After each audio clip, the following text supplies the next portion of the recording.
Good evening, all. Epstein with your SPDR-ETF stock market wrap-up, and this wrap-up is for Monday, the 29th of April, 2024. Well, it's an interesting day. Another proposal, this time according to two people, U.S.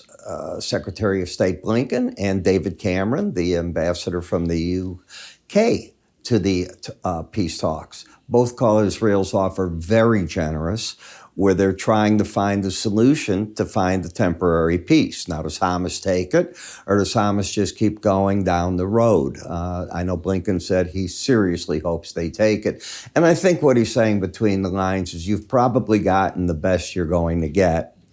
Take this, buy some time, and go to the next stage. And if you don't, the other stage can be Rafah's going to happen. And my guess is that's just what he was talking about. Where it goes, I don't know. I was hoping to read today that now there's some peace. There were 2 attacks in the Red Sea on ships again today. So you got to remember that could come to an end too during the truce if one were reached. Why would you want to break it by firing on the ships? What are the Houthis doing there? So they should be pulling back. But I don't know. It's a guess.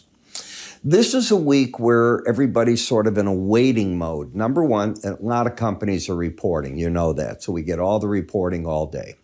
The second thing that we're going to be getting here is, I'm waiting on Amazon. I think that's tomorrow if I'm right.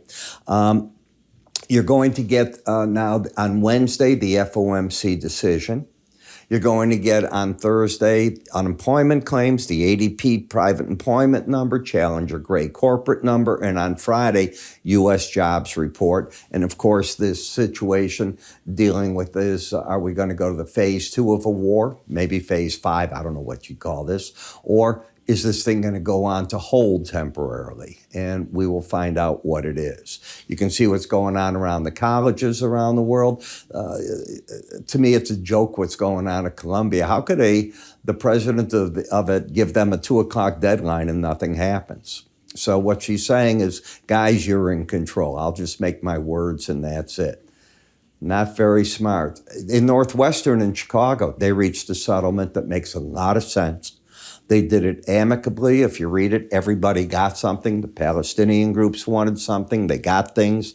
The other groups wanted things. They got it. And I read it. It made all the sense in the world to me. But you can't tell the schools how to divest, what they should divest in, what they should do in, who they have to hire. Either the school runs the school or get out of it, all right? You can get all the education you want online. You don't need Columbia. Say goodbye to the institution.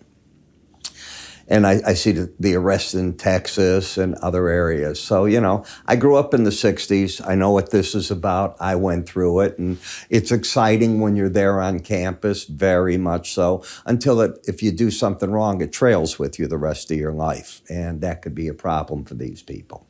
All righty. So before we get into MasterCard, and that's what we're going to cover today, and we'll go back on eBay and just wrap up, I want to bring something to light for you. Tomorrow, you're going to get the first quarter unemployment cost index. The Red Book Group's going to come out with their weekly retail sales. Case-Shiller, 20 metro home prices are coming out.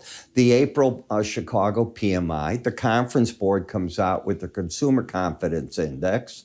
We get the Secretary of the Treasury, Ms. Yellen. She'll be testifying to a House committee on fiscal year 25 budget. And we did get from her the amount of money she needs now for the next quarter. It did not move the market one way or the other. And I thought that was fairly important because the market didn't go into a state of panic.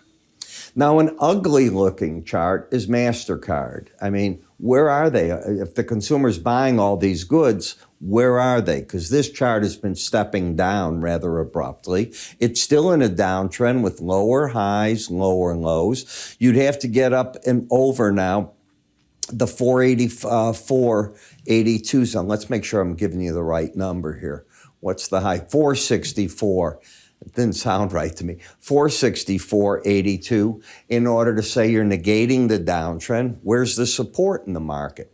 It'll be first probably the combination of a 100-day average, 452.36, and likely the Bollinger Band, which is just slightly below it at 450.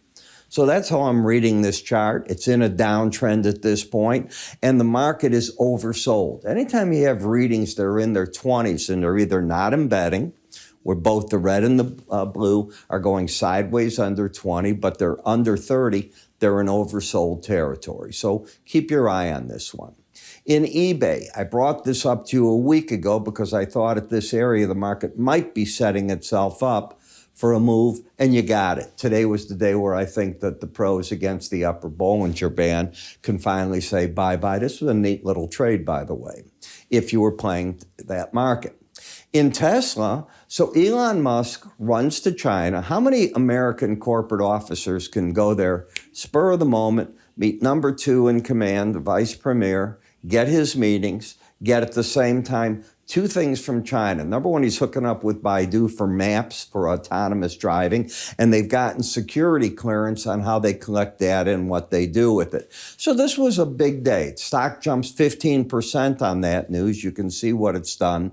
It's probably overdone to the upside here. It's at the upper Bollinger Band and the 100-day average. And this gives Tesla a bit of a lead in China. But their cars are still in need of refurbished. I think that's the word I want to use. I mean, he's thinking it's a Volkswagen where it'll last forever. Not in this market, not when you're competing about, I'm a car guy. And when I look at these Chinese cars, I cannot tell you about the quality at all. I've never been in one. Looks-wise, they knock you out, and the specs-wise, they're unbelievable. And the cost-wise, what they sell for in China is a joke. When they go abroad, they double to a little more than that, the price, but it still undersells Tesla in every single market. So he needs to get something done on that. When we look at Freeport, well, you know that you're going to be seeing in copper, you can see the big boys already bidding up companies and so on. There's shortages, but you're still caught in the sideways action. You haven't come out of it on that market. In UGA, you've been in a downtrend that culminated the break after the fact at the Bollinger Band, and it often comes back to fight battles at the 18-day average. Now, any close under 72.21 will look bearish on this chart again, and that's because you still have the pattern of lower highs, lower lows, so that would be the bounce, and you'd still be in the downtrend temporarily. I don't know what to make out of XLF. The financial services are probably waiting on the FOMC to tell them what's going to happen here. You just went back to that 18-day average, that line in the sand, as I call it, and you've just honed in on a market that's sitting. By the way, let me come back to that chart maybe here. If you can close over 41.05, you'll continue the uptrend, and maybe you can get wherever that Bollinger Band is. But if you get underneath 40.53, you start a downtrend, and this number comes up. So you're right at an important area in the chart, and I think you have to wait. In the industrial sector, when we came away, we should have gotten back to the 18-day average to fight a battle, momentum up, and that's just what you did. The trend is up in this market now until you take out 120.60. So I do think the pros are looking hard at the 122.97 area. In RSPD, the market has finally worked, and this is the first move back over the past 48 hours of trading. The 18 and the 100-day average of closes. So trend up, bias up. If you're a buyer in this market, I'm looking for support 47.93 to 86, but you get under 47.10 and you pull the air out of the market completely. If it continues up, wherever that upper Bollinger Band is, could be one of the targets. There's window envelopes too. In XHB, the home builders, well, I told you that I didn't think they were going to stay down very long. These guys are very creative. It is in an uptrend, and this is the first close back over the 18-day average. Now, it's a bit hard to buy this going into the FOMC meeting because it's so interest rate dependent, right? What we do know is there's not enough new homes. These are home builders. This isn't a home that you got to resell existing homes. So these guys control the market, they control their product, they control their supply. And they're in the driver's seat for that. So you get corrections, but now the market's back to bullish unless and until you take out the break low right there. On the energy sector, I don't think you want to do anything till you have an idea what's going on for the moment, because it's all emotional right now between Israel and Hamas. Do they reach a truce? If they do, they pull some of the bid out of the crude itself. But that shouldn't affect the profitability of the companies that make up XLE. They're going to keep grinding out the oil. And in the end, rate cuts from a number of central banks, whether we're pushed back or not or don't have one this year, isn't the key. Other banks are going to cut their rates, and that makes demand for oil come alive when you start doing that, because the idea is to spur your economy along if you're going to cut a rate. In the gold market, I don't see a darn thing. You've come back to the 18-day average and you're sitting, waiting for something to occur. It's also oversold. Silver's very similar, too oversold to consider the short sale on. Nothing bullish there. Copper's bullish, but it's the first time you've hit in COPX, the upper band. You did that on Friday, and today you buy it. Enjoy yourself. You only stay 5% of the time over that. And on TLT, this market has negated its downtrend. It's nothing at all in terms of a trend going into the FOMC meeting on Wednesday. Dollar could correct. Why not? Back to the 18 and the 200-day average.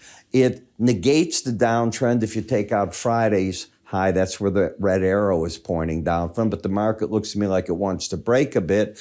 And the euro acts like it wants to rally a little bit right here. It's a little different in the futures. They're not quite as distinctive as this. And it's nice when you see this, you get the divergence of it. But you're not trending. You have a lower low, higher high in the euro. So I don't see anything that I'm looking at there. You know, one of the things that I think is the best way to start your day is always with the videos in the morning. And I'm not talking free videos. I'm talking the ones buy here, sell there, hold on. Give you an example. We're still in Amazon and NVIDIA for weeks on end here. NVIDIA since, I think, December. And just holding those trades. And now I'm starting to put on a bunch of weekly recommendations that I'll want the clients to hold again, with stops, of course, on them. And then we step over to the futures. And tonight, I told my clients, go to cash. They had been short in the Swiss. They had been short in the 5-year notes. Cover everything, go to your cash market, and now we're in a one-day wait where we wait on the FOMC, and then we can start making our moves again until Friday's jobs report. But we'll also hear the Fed chair talk, and he'll give us an idea how they're going to look at that jobs report. But the reports that have come out so far have been too strong, in my opinion, for the Fed to say, oh, we have confidence that we're about to start cutting rates. I don't think they can say that. IraEpstein.com is where you get this, and it's under the word research. You can move your cursor to the top here. You'll see an icon. Give that a click. I'm Ira Epstein. I'll catch up with you in the morning. Take care.